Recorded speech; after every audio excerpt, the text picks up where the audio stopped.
The awakening. The silence in the cockpit was deafening. Captain Sarah Chen stared at the debris field that had once been Titan Station, her fingers gripping the control stick of her battered interceptor. 3 months had passed since the Zephyrian Empire's final assault on Earth's outer defenses, and humanity was supposedly finished. The aliens had made sure everyone knew it, broadcasting their victory across every remaining human frequency. Sarah's ship drifted through the wreckage, scanning for survivors who would never come. The Zephyrians were methodical in their conquest, leaving nothing but broken metal and shattered dreams. Her fuel was running low, and she had nowhere left to run.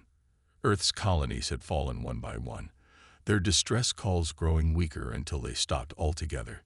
A soft beep interrupted her thoughts.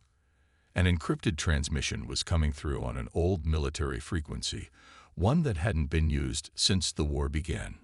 Sarah frowned, adjusting her communications array.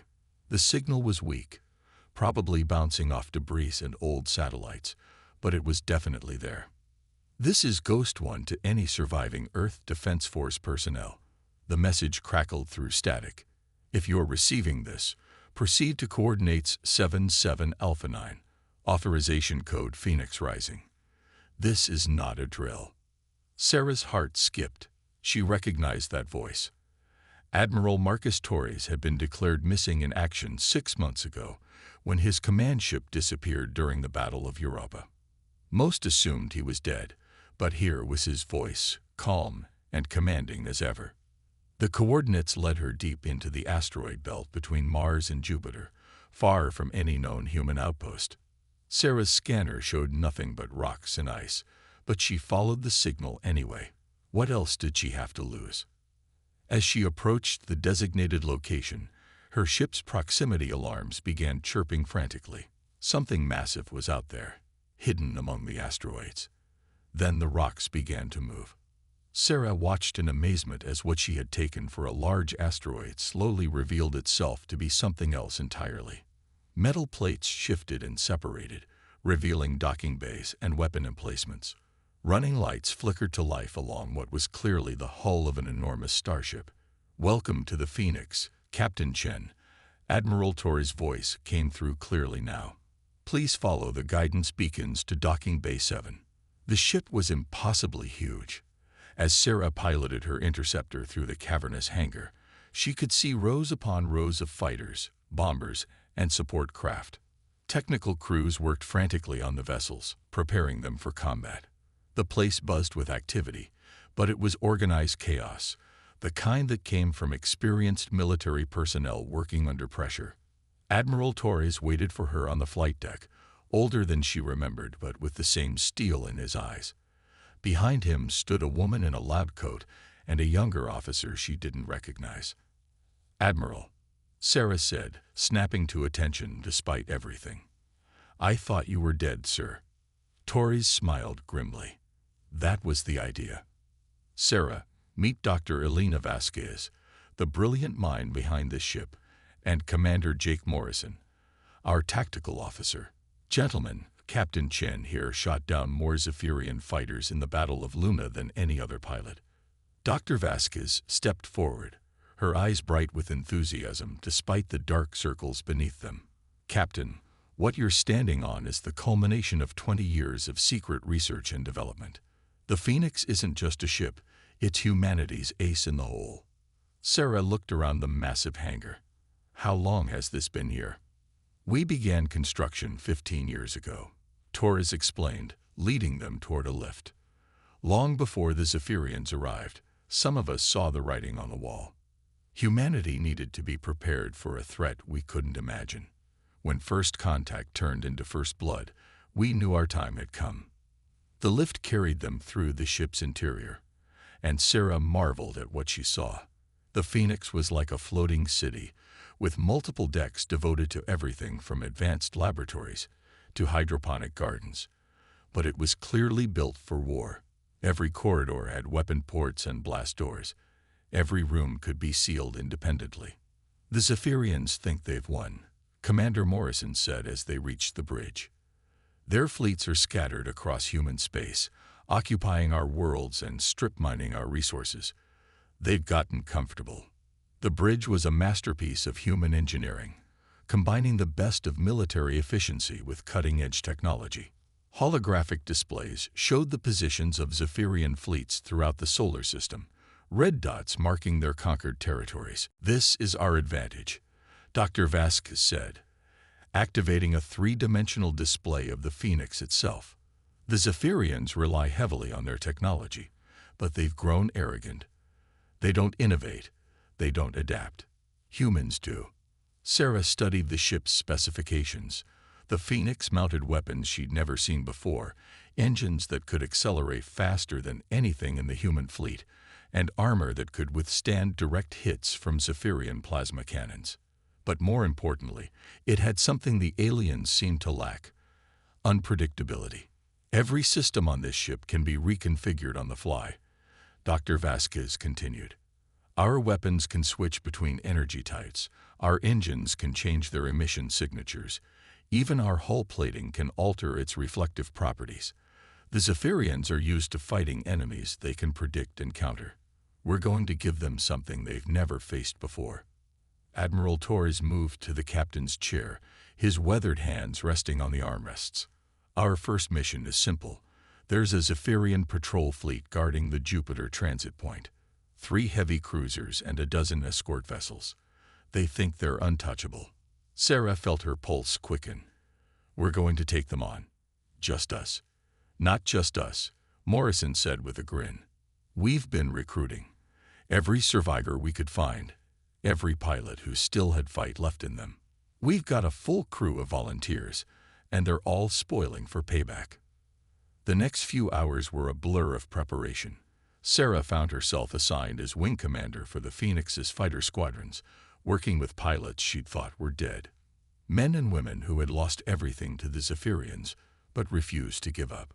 Lieutenant Alex Rivera was one of them, a young pilot whose home colony had been glassed by Zephyrian bombardment. His family was gone, his world was gone, but his determination burned brighter than a star. "They think we're broken," he told Sarah as they prepared their fighters for launch. "They think humans are weak, because we're not all the same. But that's what makes us strong. We adapt, we overcome, we never give up." Sarah smiled, remembering why she joined the Defense Force in the first place. It wasn't just about protecting Earth. It was about protecting the idea of humanity itself. The Zephyrians might have superior technology and numbers, but they'd never understand what drove humans to keep fighting against impossible odds. The Phoenix emerged from its hiding place like a predator leaving its den. The asteroid field provided perfect cover as the massive ship maneuvered into position. On the bridge, Admiral Torres watched the tactical display with calm intensity. "Zephyrian patrol fleet is maintaining standard formation," Morrison reported. "They're not even running active scans. They really think there's nothing left to threaten them." "Their mistake," Torres said quietly. "Dr. Vasquez, are our new toys ready?"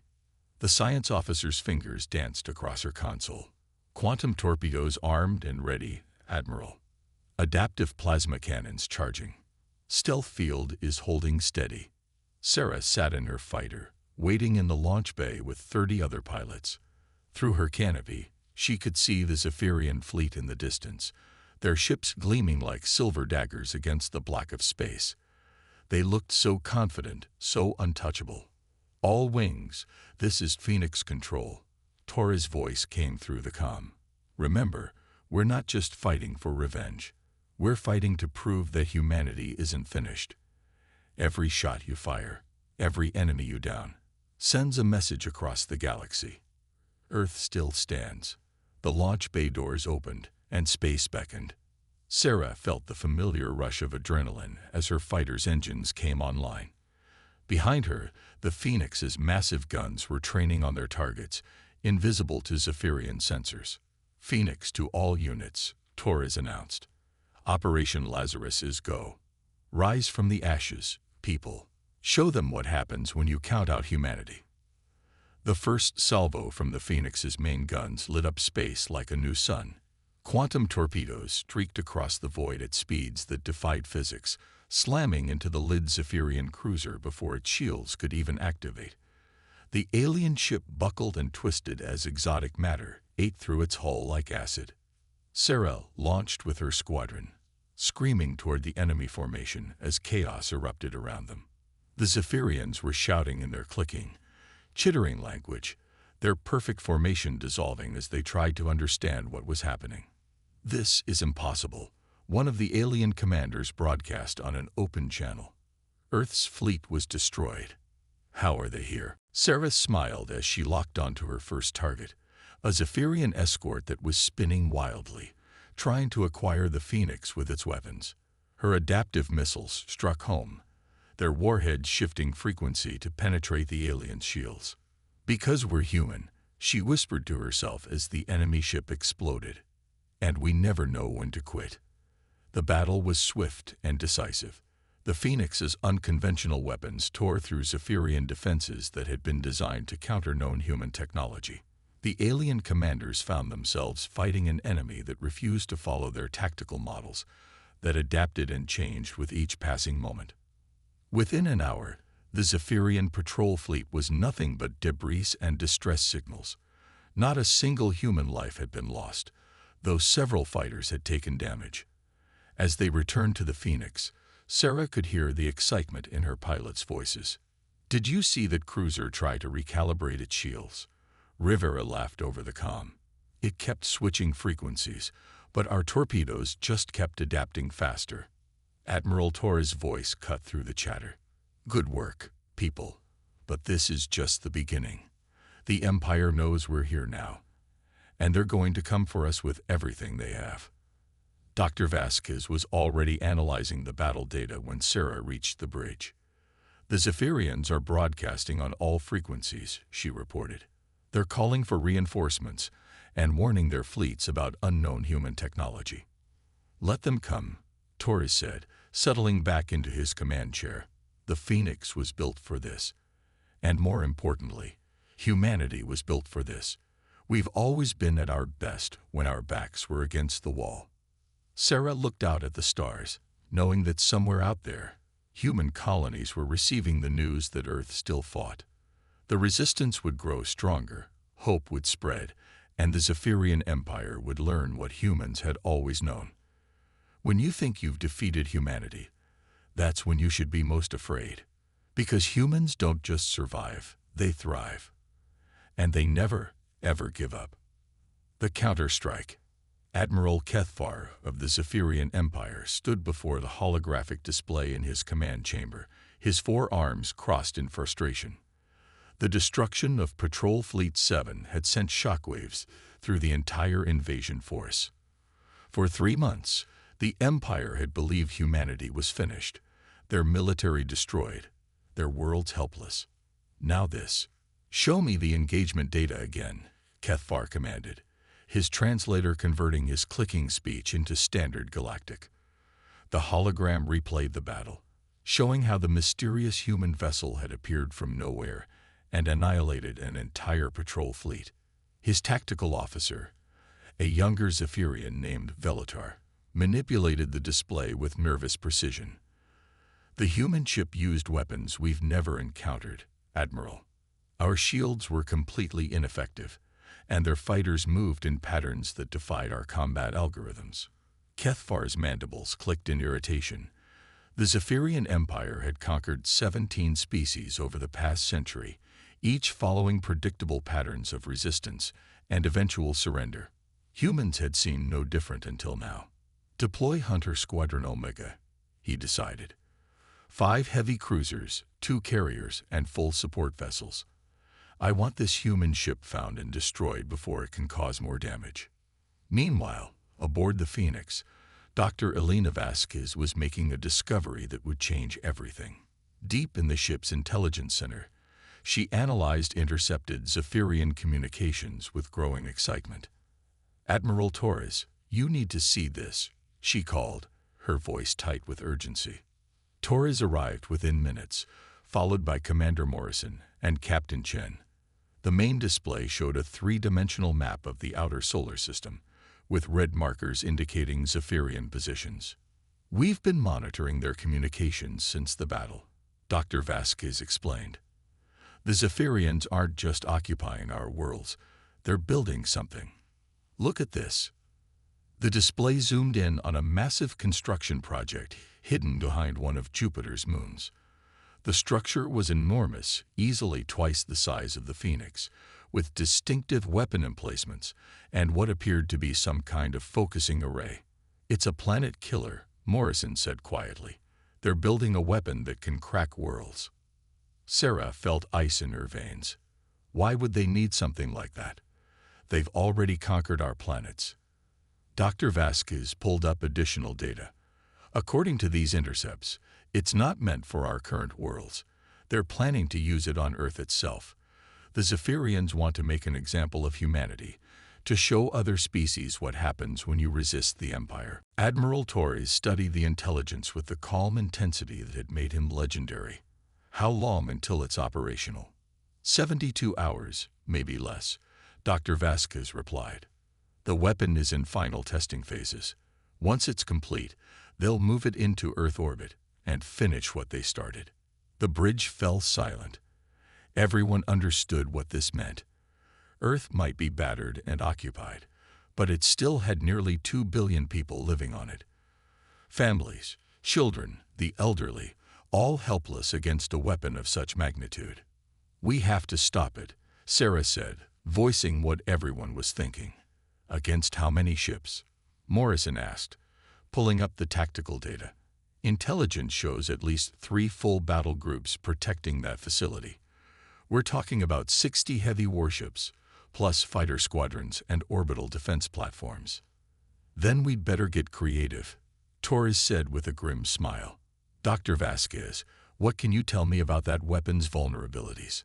The scientist's fingers flew across her console, analyzing every piece of data they gathered.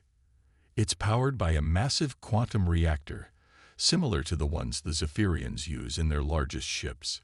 But to generate enough energy to crack a planet, they've had to link multiple reactors together in a cascade configuration. Which means, Sarah prompted, which means if we can overload one reactor, the cascade effect will destroy the entire facility. But we'd have to get inside their defensive perimeter, past their shields, and deliver a precisely calibrated quantum charge directly to the reactor core. Commander Morrison shook his head. That's a one-way mission. No ship could survive that kind of explosion at close range. Not necessarily, Dr. Vasquez said, her eyes lighting up with inspiration. The Phoenix has something no other human ship has ever had. Adaptive quantum shielding. If we configure it properly, we might be able to survive the blast wave long enough to escape. Admiral Torres turned to his crew, seeing the determination in their faces. These weren't just military personnel anymore. They were the last guardians of humanity's future. All right, people. We're going to save Earth, and we're going to send the Zephyrian Empire a message they'll never forget. But I won't order anyone on a mission like this. I'm asking for volunteers. The response was immediate and unanimous. Every person on the bridge stepped forward. And within an hour, the entire crew of the Phoenix had volunteered for what might be their final mission.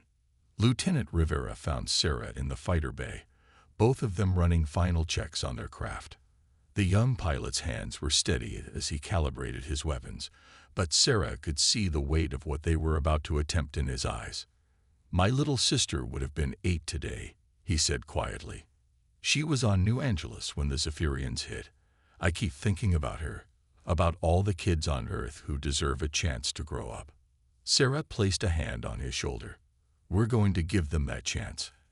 Alex, that's what humans do. We fight for the ones who can't fight for themselves. The Phoenix moved through space like a ghost, its adaptive hull and advanced stealth systems making it nearly invisible even at close range. The journey to Jupiter took 18 hours, during which the crew prepared for what everyone knew would be the most important battle in human history. Dr. Vasquez worked tirelessly to modify the ship's weapons and defenses for their unique mission. The quantum torpedoes were reconfigured to penetrate Zephyrian shields, The adaptive plasma cannons were tuned to specific alien shield frequencies, and the Phoenix's own shields were modified to absorb and redirect the exotic energy that would soon be unleashed. As they approached the construction site, the scale of the Zephyrian presence became clear. Admiral Cathbar had indeed sent his hunter squadron, but he'd also reinforced the facility with additional battle groups.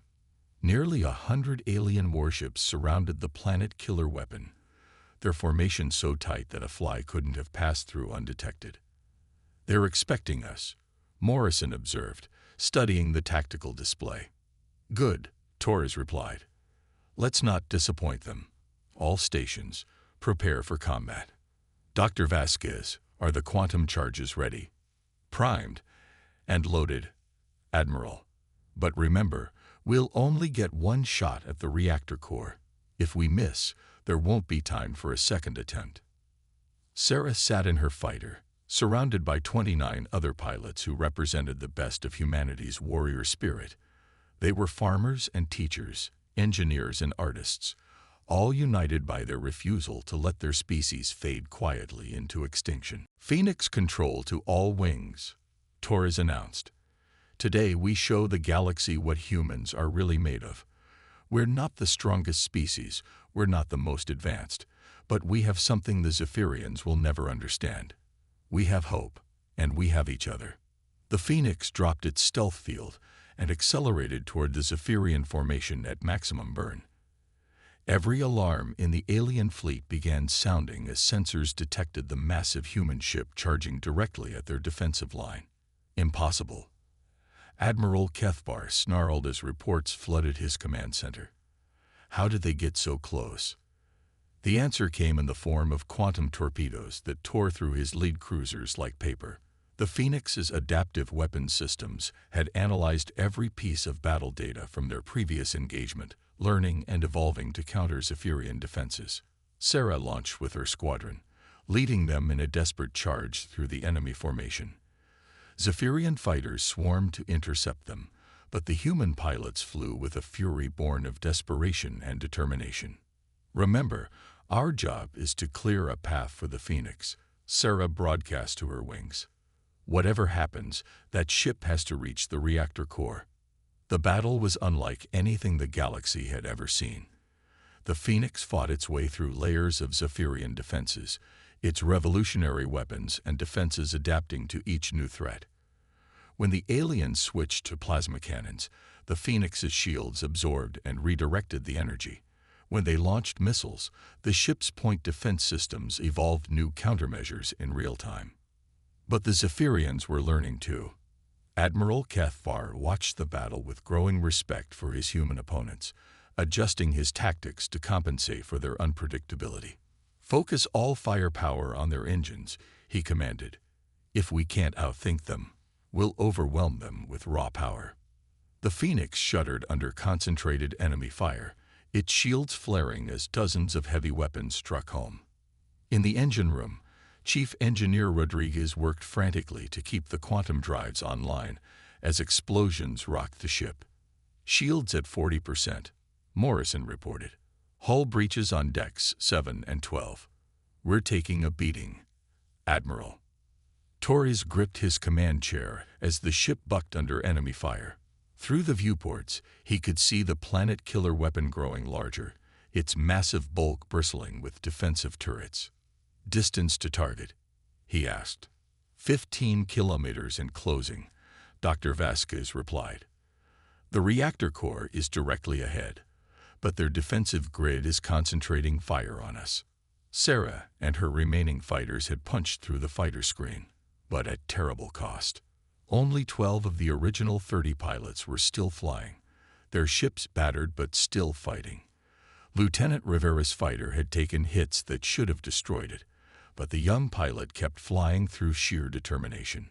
"Phoenix, this is Chen," Sarah broadcast. "We've cleared you a corridor, but it won't last long. You need to make your run now." "Understood, Captain. All fighters, break off and return to the ship. You've done enough." Sarah smiled grimly as she watched the Phoenix begin its final approach to the planet killer. "Negative, Admiral. We're staying with you to the end. That's what humans do. The massive human ship dove toward the weapon platform, its guns blazing as it fought through the last line of defense. Dr. Vasquez stood at her station, her hands dancing across the quantum charge controls, waiting for the perfect moment. "Target acquired," she announced. "Reactor core in sight. Firing quantum charges." The specially modified torpedoes streaked toward their target, their warheads designed to create a cascade failure in the linked reactor system. They struck home with pinpoint precision, and for a moment, nothing happened. Then space itself seemed to convulse. The planet-killer weapon vanished in an explosion of exotic matter and twisted space-time. The cascade failure Dr. Vasquez had predicted exceeding even her calculations. The blast wave expanded outward at tremendous speed, vaporizing nearby Zephyrian ships and sending others tumbling through space like leaves in a hurricane. The Phoenix rode the explosion like a surfer riding a tsunami, its adaptive shields absorbing and redirecting the exotic energies that would have destroyed any normal ship. The crew was thrown around the bridge as inertial dampeners struggled to compensate for forces that shouldn't exist in normal space. When the chaos finally subsided, they found themselves alone among the wreckage of what had been the most powerful weapon ever built. The Zephyrian fleet was scattered and broken, many ships fleeing the system in panic. Admiral Kethbar stared at the empty space where his planet killer had been, his forearms trembling with rage and something else. Fear. In all his years of conquest, he had never encountered a species that fought like this, that turned certain defeat into impossible victory through sheer audacity and determination. "Recall all fleets," he commanded his tactical officer. "We need to reconsider our approach to these humans." Aboard the Phoenix, the crew was celebrating their victory when Dr. Vasquez made another discovery. The explosion had sent out a quantum pulse that reached across the galaxy, carrying with it detailed information about human technology and capabilities. "Every species in the galaxy just learned what we're capable of," she told Admiral Torres. "The Zephyrians won't be able to hide what happened here." Torres smiled, understanding the implications. "Then the word will spread. Other conquered species will know that the Empire can be beaten, that there's hope." Sarah looked out at the stars, thinking about the message they'd just sent to the galaxy. Humanity had risen from the ashes of defeat to strike a blow that would be remembered for generations. The Phoenix had become more than just a ship. It was a symbol of everything that made humans unique. They didn't give up. They adapted.